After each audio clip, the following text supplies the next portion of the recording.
அஸ்ஸலாமு அலைக்கும். June 1 new beginning. என்னோடய லைஃப்பில் இந்த ஜூன் 1, 2026 வேறு ஒரு பாதையில் பயணிக்கிறேன்.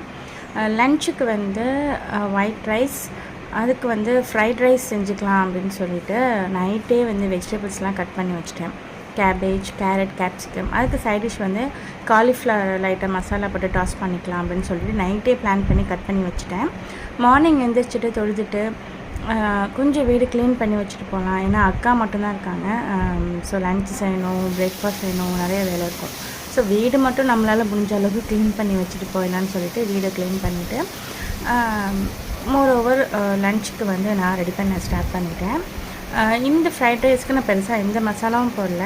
ஜஸ்ட் இந்த மேகி க்யூப் இருக்கு இல்லையா, அது வந்து டேடி வரப்போ கொண்டு வந்திருந்தாங்க. அது மட்டும் போட்டு ப்ளஸ் பெப்பர் மட்டும் போட்டு நல்லா ரைஸை வந்து இது பண்ணியாச்சு. நிறைய ரைஸ் இருந்தாக்கா வடிச்சிடலாம். இது ஒரு 2 பேர் சாப்பிட்ற மாதிரி தான் நான் வந்து செஞ்சுருந்தேன். ஸோ இந்த மாதிரி ஸ்ட்ரெயினரில் தான் தண்ணி ஃபுல்லாகவே ட்ரை பண்ணிவிட்டு இந்த மாதிரி வச்சுருவோம்.